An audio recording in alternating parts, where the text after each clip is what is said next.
போன அத்தியாயத்துல அக்ரூரர் விரஜத்துல கிருஷ்ணனையும் பலராமனையும் பார்த்தார் அப்படிங்கறத பார்த்தோம். இந்த 39வது அத்தியாயத்துல அக்ரூரர் விஷ்ணு லோகத்தையே பார்த்தார் அப்படின்னு சொல்றார். என்ன சொல்றாருன்னு பாப்போமா? அக்ரூரர் கோகுலத்தை அடைந்து கிருஷ்ணரையும் பலராமரையும் பார்த்தபோது அவர்கள் அவரை ரொம்ப மரியாதையோடு வரவேற்று உபசரிக்கிறார். அவர்களால் கௌரவிக்கப்பட்டு பர்யங்கத்தில் அமர்ந்து கொண்ட அக்ரூரர் தன்னுடைய மனசுல பயணமெங்கும் நினைத்திருந்த அனைத்து விருப்பங்களும் நிறைவேறியதாக உணர்றார். இறைவன் அருள் புரிந்தால் அடைய முடியாதது என்ன இருக்கிறது? இருந்தாலும் உண்மையான பக்தர்கள் உலகப் பொருள்களை விரும்ப மாட்டார்கள். அவர்கள் இறைவனுடைய அருளையும் சேவையும் மட்டுமே தேடுகிறார்கள். மாலை உணவை முடித்து கொண்ட பிறகு தேவகியின் மகனான பகவான் கிருஷ்ணன் கம்சனின் செயல்கள், உறவினர்களின் நிலைமை மற்றும் அக்ரூரர் அங்கு வந்ததற்கான காரணம் இவைகளை பற்றி எல்லாம் கேட்கிறார். அக்ரூரரை அன்போட பார்த்து, அன்பானவரே, உங்கள் வரவு மங்களமாக இருக்கட்டும். எங்கள் உறவினர்கள் அனைவரும் சௌக்கியமா இருக்காளா அப்படின்னு விசாரிக்கிறார். கம்சன் போன்ற கொடுங்கோலன் எங்கள் குலத்துல வளர்ந்து கொண்டிருக்கும் பொழுது எங்களுக்கு எப்படி நலம் இருக்கும்?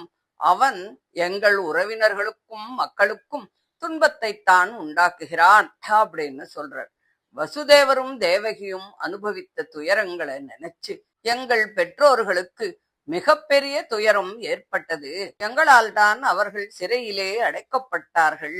அவர்களுடைய வாழ்க்கை துன்பத்தால் நிறைந்து போனது அப்படின்னு சொல்லி வருத்தப்படுறார். நேரத்துல இன்று எங்கள் உறவினர்களின் தரிசனம் கிடைச்சது எனக்கு ரொம்ப மகிழ்ச்சியா இருக்கு. நீங்கள் வந்ததற்கான காரணத்தை கொஞ்சம் விவரமா சொல்லணும் அப்படின்னு பகவான் கேட்கிறார். பகவான் இப்படி கேட்டதும் அக்ரூரர் கம்சனின் பகைமை, யாதவர்களுக்கு எதிராக அவன் செய்த சதிகள், வசுதேவரை அழிக்க நினைத்த முயற்சிகள், நாரதர் வெளிப்படுத்திய உண்மை மற்றும் தன்னை தூதனாக அனுப்பியதற்கான காரணம் ஆகிய அனைத்தையும் விவரமாக எடுத்து சொல்றார். அக்ரூரரின் வார்த்தைகளை கேட்ட கிருஷ்ணனும் பலராமனும் சிரிச்சுண்டு அனைத்தையும் புரிஞ்சுக்கிறார். பின்னர் நந்தகோபரிடம் பால், தயிர், நெய் முதலிய பொருள்களை எல்லாம் நிறைய எடுத்துக்கோங்கோ, வண்டிகளை எல்லாம் ரெடி பண்ணுங்கோ, நாளைக்கு நம்ம எல்லாரும் மதுரைக்கு போகலாம்.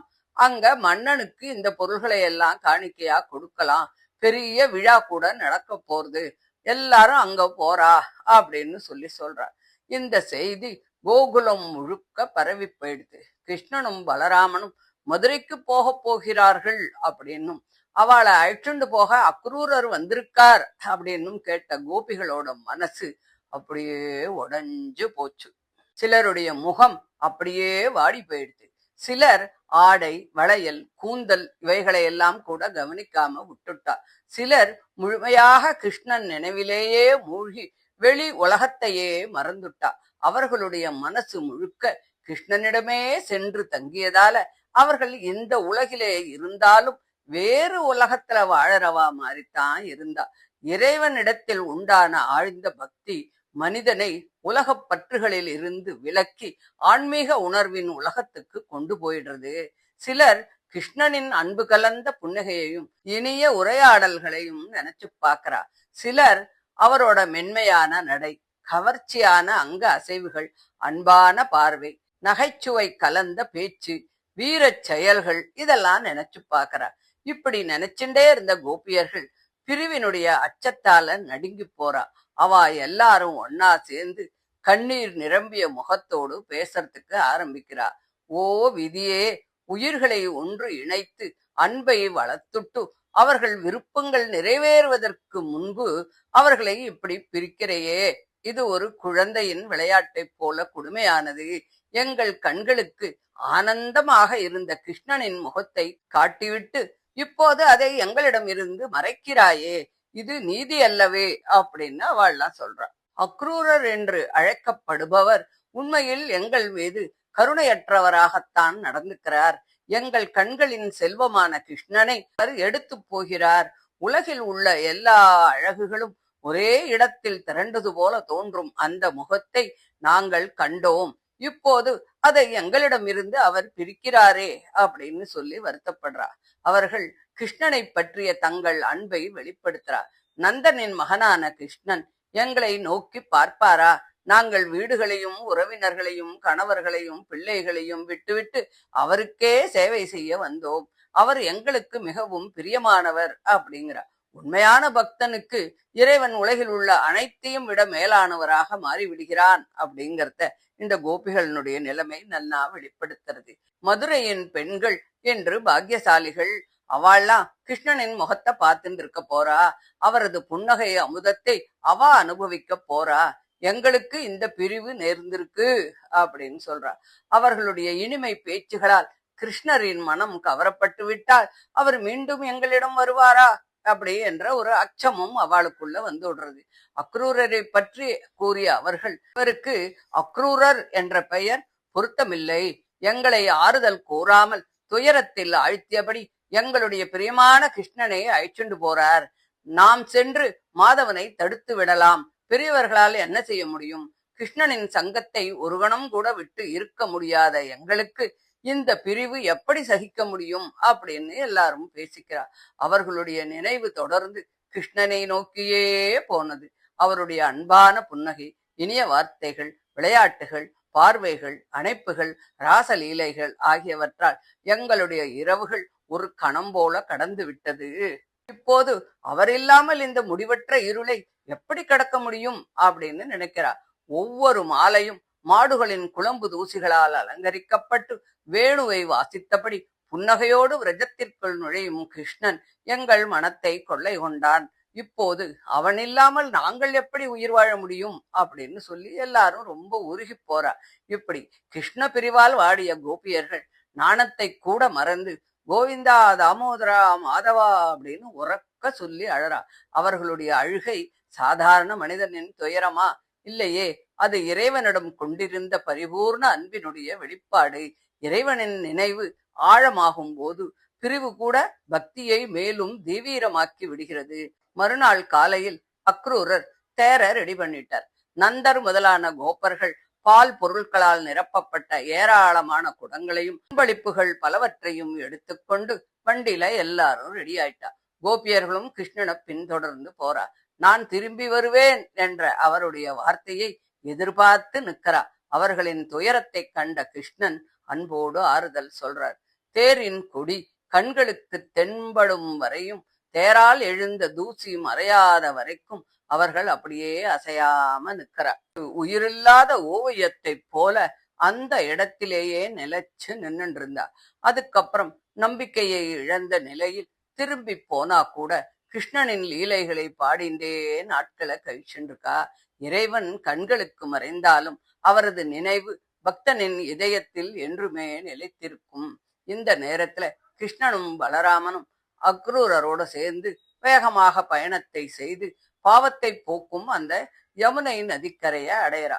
அதன் புனித நீரை அருந்தி அருகில் இருந்த மரத்தோப்பை சென்று அடைந்து பிறகு மறுபடியும் தேர்ல ஏறி உட்கார்ந்துக்கிறா. அக்ரூரர் அவள்கிட்ட சொல்லிட்டு யமுனை நதியில நீராடுறதுக்கு போறார். அவர் நீரில் மூழ்கி நித்திய பரம்பொருளை ஜபித்து கொண்டிருந்த போது திடீரென கிருஷ்ணனையும் பலராமனையும் தண்ணீரில் கண்டார். அவர்கள் தேரில் தானே இருக்கிறார்கள், இங்கே எப்படி வந்தா அப்படின்னு ஆச்சரியப்பட்டு போறார்.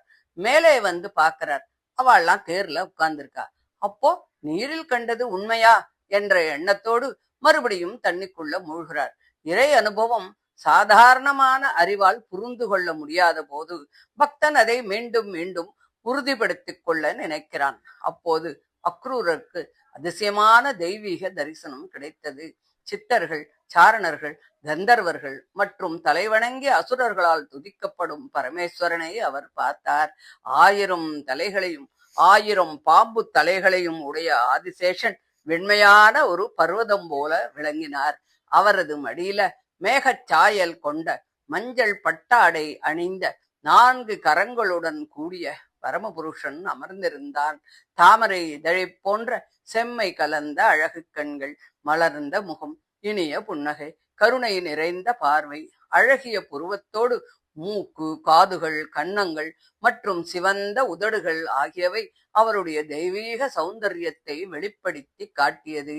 நீண்ட வலிமையான கரங்கள், உயர்ந்த மார்பு, சங்கு போன்ற கழுத்து, ஆழ்ந்த நாபி, மென்மையான வயிறு, பரந்த இடுப்பு, வலிமையான தொடைகள், அழகிய முழங்கால்கள் மற்றும் சமச்சீரான கால்கள் ஆகியவை அவருடைய திருமேனியின் முழுமையை வெளிப்படுத்தியது. சிவந்த நகங்களின் ஒளிக்கதிர்கள் பாய்ந்தது. மென்மையான விரல்களும் தாமரை போன்ற திருவடிகளும் ஒளிவீசி விளங்கியது. பக்தனின் இறுதி இலக்கு இறைவனின் திருவடிகளை அடைவதே என்பதை இந்த தரிசனம் உணர்த்தியது. அக்ரூரர் விலைமதிப்பற்ற ரத்தினங்களால் அலங்கரிக்கப்பட்ட கிரீடம், வளையல்கள், அங்கதங்கள், யக்ஞோபவீதம், ஆலைகள், சிலம்புகள், குண்டலங்கள் ஆகியவற்றால் அலங்கரிக்கப்பட்ட பகவானை பார்க்கிறார். அவர் தாமரை, சங்கு, சக்கரம், கதாயுதம் ஆகியவற்றை தாங்கியிருந்தார். மார்பில் சீவத்ச லட்சணமும் ஒளிவீசும் கௌஸ்துபமணியும் விளங்கித்து. வனமாலை அவரது அழகை மேலும் உயர்த்தியது. இவை அனைத்தும் அவரது ஐஸ்வர்யம், மங்களம் மற்றும் உலகை காக்கும் சக்தியை வெளிப்படுத்தியது. சுனந்தர், நந்தர் போன்ற பரிவாரர்கள், சனகர் முதலிய முனிவர்கள், பிரம்மா, ருத்ரன், தேவர்கள், சிறந்த பிராமணர்கள் மற்றும் மகா பக்தர்கள் அனைவரும் அவரை சூழ்ந்து துதித்தனர். பிரகலாதர், நாரதர் போன்ற உத்தம பாகவதர்கள் தங்கள் தனித்தனி பக்தி உணர்வுகளோடு அவரை போற்றினார்கள். பக்தியின் வெளிப்பாடுகள் பலவாக இருந்தாலும் அவற்றின் இலக்கு ஒன்றே ஒன்று. அது ஒரே பரம்பொருளே என்பதை இந்த தரிசனம் வெளிப்படுத்தியது. ஸ்ரீ, புஷ்டி, கீர்த்தி, வித்யா, அவித்யா, சக்தி, மாயை உள்ளிட்ட அனைத்து தெய்வீக சக்திகளும் அவருக்கே சேவை செய்து கொண்டு இருந்தது. எல்லா சக்திகளுக்கும் மூலமானவர் அவர்தான். பிரபஞ்சத்தில் செயல்படும் ஒவ்வொரு சக்தியும் அவருடைய ஆட்சிக்குள் இயங்குகிறது. இந்த மகத்தான தரிசனத்தை கண்ட அக்ரூரர் பேரானந்தத்தை அடைந்தார். அவரது உடல் புலகாங்கிதம் அடைந்தது. கண்களில் ஆனந்த கண்ணீர் நிரம்பியது. உண்மையான இறை அனுபவம் மனிதனின் உடல், மனம், ஆன்மா ஆகிய அனைத்தையும் ஒரே நேரத்தில் மாற்றி விடுகிறது. அவர் தலையால பணிந்து வணங்கி கைகூப்பி பக்தி பரவசத்தால் தழுதழுத்த குரலில் பகவானை துதிக்கத் தொடங்கினார். பக்தியின் உச்சியில் வார்த்தைகள் கூட தடுமாறுகிறதே. அப்போது இதயமே உண்மையான பிரார்த்தனையாக மாறிவிடுகிறது அப்படின்னு சொல்லி இந்த 39வது அத்தியாயத்தை முடிக்கிறார். தொடர்ந்து 40வது அத்தியாயத்தை அடுத்த ஆடியோல பார்க்கலாம். தேங்க்யூ.